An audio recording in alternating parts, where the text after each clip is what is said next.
आप देख रहे हैं i4u चैनल, जिसकी रिपोर्टिंग कर रहे हैं संजय कुमार भगत। पिछले दिनों एसएसटी क्लास 9th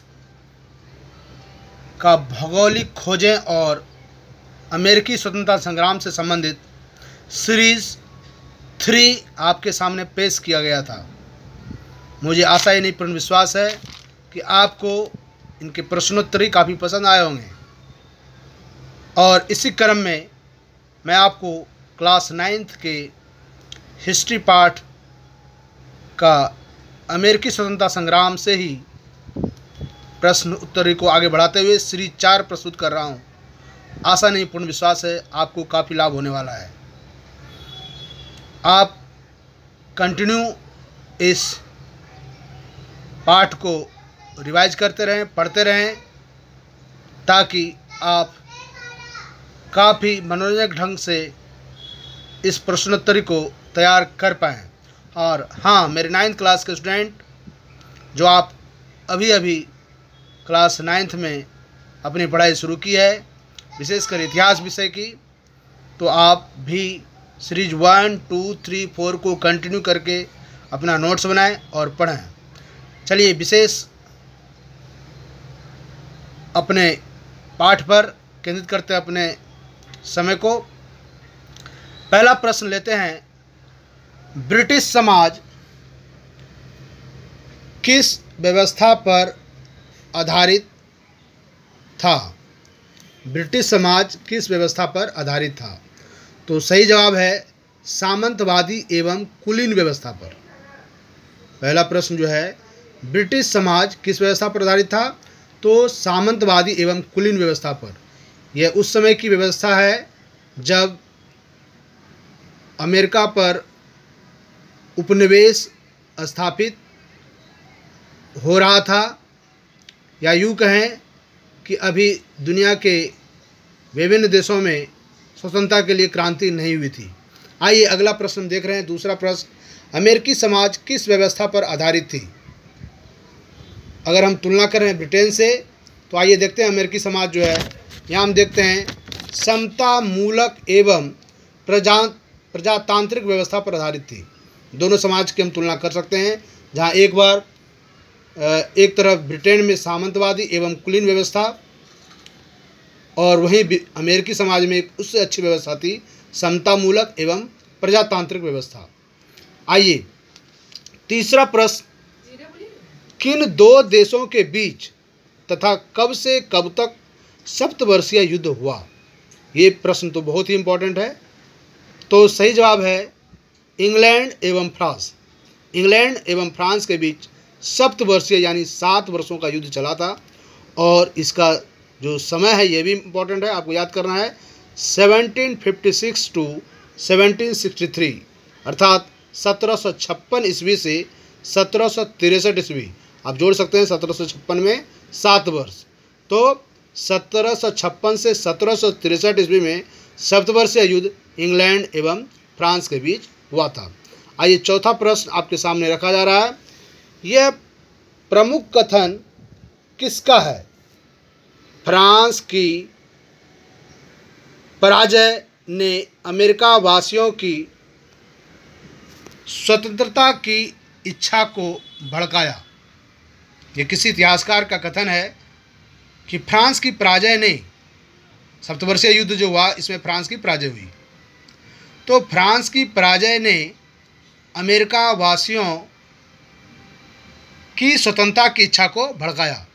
कहने का मतलब कि इसको अब पता चल गया कि फ्रांस जो इसके मन में बैठा हुआ था कि बहुत शक्तिशाली राष्ट्र है, यह राष्ट्र भी जो है हार गया, तो इससे लगा कि हम भी स्वतंत्रता की लड़ाई लड़ सकते हैं। तो ये कथन है प्रोफेसर पुलार्ड का।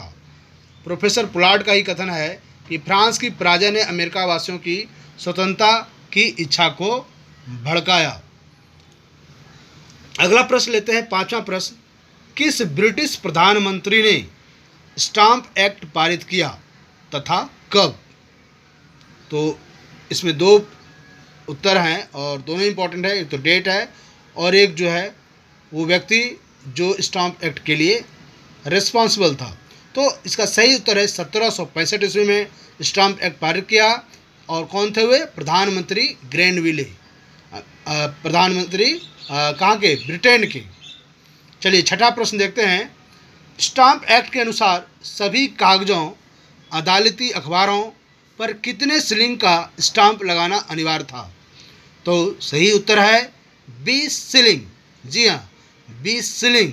स्टाम्प एक्ट के अनुसार सभी कागज, अदालती कागज, अखबारों पर 20 शिलिंग का टैक्स लगाएगा। अभी भी ये प्रथा है हमारे यहाँ, जो अदालती कागज़ हैं, जो हम पेपर लेते हैं, उस पर जो है स्टाम्प होता है, वो उससे सरकार को आय होती है। तो ये समय समय पर इसका जो है मूल्य बढ़ते रहता है। तो उस समय 1765 ईस्वी में जो है 20 शिलिंग का जो है लगाया गया था स्टाम्प। आइए अगला देखते हैं। 7वां प्रश्न, कब ब्रिटिश संसद ने उपभोक्ता वस्तुओं जैसे कागज, शीशा, चाय एवं रोगन वस्तुओं पर कर लगाया? तो आपने देखा कि 1765 ईस्वी में जहाँ स्टाम्प एक्ट, फिर 2 साल के बाद 1767 ईस्वी में उपभोक्ता वस्तुओं पर कर लगाया गया। कहने का मतलब एक पर एक जो है वो कर की बढ़ोतरी करती जा रही थी। कौन? ब्रिटिश सरकार। और क्यों कर लगाने का कारण था कि आपने देखा कि इंग्लैंड जो है सप्तवर्षीय युद्धों में 1756 से 1763 ईस्वी में फंसा हुआ था। तो इसके पास धन का अभाव हुआ 7 वर्ष तक युद्ध में। हालांकि ये युद्ध में जीत गया यह देश, लेकिन किसी भी युद्ध को करने के बाद धन का अभाव होता है। तो इसकी क्षतिपूर्ति के लिए इंग्लैंड ने जो है कर लगाना शुरू किया। तो आपने देखा कि 1763 के बाद यानी 1765 ईस्वी में स्टाम्प एक्ट, और फिर 2 साल के बाद 1767 ईस्वी में उपभोक्ता वस्तुओं पर कर लगाया गया। आइए अगला प्रश्न देखते हैं। छठा प्रश्न है, प्रतिनिधित्व नहीं तो कर नहीं का नारा किसने दिया? प्रतिनिधित्व नहीं तो कर नहीं का नारा किसने दिया? सही जवाब है सैमुअल एडम्स। सही जवाब है सैमुअल एडम्स। तो मेरे भाई आप समझने का प्रयास करें कि अमेरिका तो अंग्रेज का उपनिवेश था, और आप जब कर लगाते हैं तो कर के एवज में आपको उस तरह से विकास करना होता है जगह का, तब तो जनता खुश होती है और कर देने में उसे कोई आपत्ति नहीं। लेकिन ऐसा कुछ नहीं था अमेरिका में, ऐसा कोई सुधारात्मक कार्य नहीं चल रहे थे, अपितु ये सप्तवर्षीय युद्ध में जो इनको नुकसान हुआ था, क्षतिपूर्ति हुआ था, इसकी वजह से इन्होंने कर लगाया था। तो स्वाभाविक है इसका विरोध होता, तो अमेरिका में इसके विरोध, इस कर के विरोध में आवाज़ उठने लगी थी। तो और विचारक लोगों ने नारा भी दिया, प्रतिनिधित्व नहीं तो कर नहीं। कहने का मतलब अगर हमारा आदमी रिप्रेजेंटेटिव नहीं होगा शासन में, हमारा आदमी अगर शासन में नहीं होगा तो हम उसको कर नहीं देंगे। तो सैमुअल एडम्स ने यह नारा दिया था। आइए 9वां प्रश्न लेते हैं। ब्रिटिश सरकार की कार्रवाइयों का विरोध करने के लिए उपनिवेशवासी ने किन संस्थाओं की स्थापना की? बहुत इंपॉर्टेंट, ये पूछा भी जाता है, पूछा भी जा चुका है। तो ये संस्था थी स्वाधीनता के पुत्र, स्वाधीनता की पुत्रियां। ब्रिटिश सरकार की कार्रवाइयों का विरोध, ब्रिटिश सरकार जो भी कार्रवाई करती थी इनके करने के लिए उपनिवेश ने ऐसे 2 संस्थाओं की स्थापना की थी, स्वाधीनता के पुत्र और स्वाधीनता की पुत्रियां। आइए 10वां प्रश्न लेते हैं। 1776 ईस्वी में प्रकाशित लघु पत्रिका कॉमन सेंस के लेखक कौन है? ये भी इम्पोर्टेंट है, कई बार पूछा जा चुका है, इसको डेट भी याद रखिएगा 1776 ईस्वी, और इसका राइटर इम्पोर्टेंट है टॉमस पेन। और कभी कभी टॉमस पेन द्वारा जो है लिखित लघु पत्रिका का नाम भी पूछा सकता है, कॉमन सेंस। तो इसके पास इस आधार पर 3 आपके जो है क्वेश्चन बनते हैं, एक तो डेट 1776, दूसरा कॉमन सेंस और तीसरा टॉमस पेन इसके राइटर। अगला प्रश्न 11वां प्रश्न लेते हैं। इंग्लैंड का शासक जिसने सत्ता संभालते ही अमेरिकी उपनिवेश के प्रति निरंकुश नीति अपनाई, तो वे कौन थे? जॉर्ज तृतीय। तो इंग्लैंड का शासक था जिसने सत्ता संभालते ही अमेरिकी उपनिवेश के प्रति निरंकुश नीति अपनाई थी, वो थे जॉर्ज तृतीय। आइए एक महत्वपूर्ण प्रश्न देखते हैं, चाय कानून कब पारित हुआ? तो सही जवाब है 1773 ईस्वी में चाय कानून पारित हुआ था। चाय कानून के द्वारा ईस्ट इंडिया कंपनी को क्या विशेषाधिकार मिले? ये है 13वां नंबर प्रश्न। तो इसका सही जवाब है 1773 ईस्वी में चाय कानून द्वारा ईस्ट इंडिया कंपनी को भारत से सीधे अमेरिका चाय भेजने का एकाधिकार प्रदान किया गया। इसके पहले और भी कंपनियां थी जो चाय का व्यापार करती थी, लेकिन 1773 ईस्वी में चाय कानून पारित हुआ जिसके द्वारा सिर्फ ईस्ट इंडिया कंपनी को ही भारत से सीधे अमेरिका चाय भेजने का अधिकार मिला, यानी ईस्ट इंडिया कंपनी की चाय व्यापार पर मोनोपोली हो गई। आइए अगला प्रश्न देखते हैं।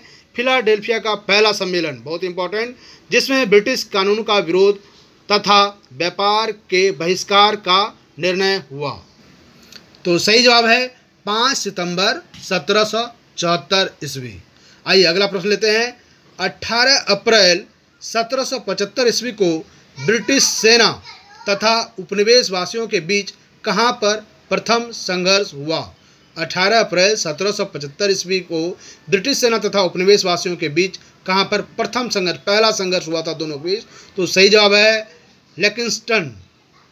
लेकिंस्टन में जो है 18 अप्रैल 1775 ईस्वी को ब्रिटिश सेना तथा अमेरिका वासियों के बीच जो है युद्ध हुआ था। 16वां प्रश्न देखते हैं।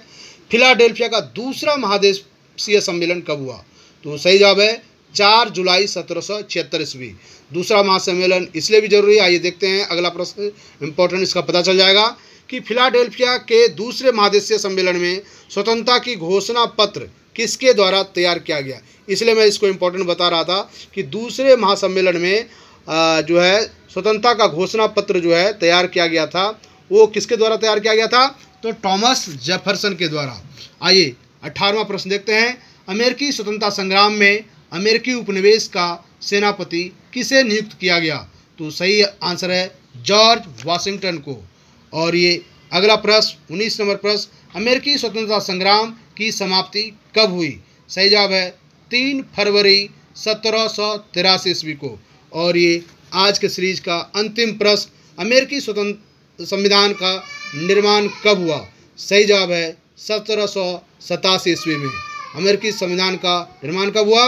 1787 ईस्वी में। इस प्रकार आज का हमारा चौथा सीरीज यहीं पर समाप्त होता है।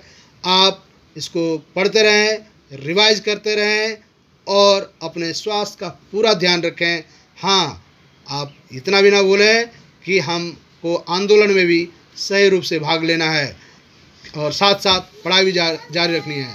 तो आपने इतना महत्वपूर्ण समय दिया, इसके लिए थैंक्स फॉर वॉचिंग।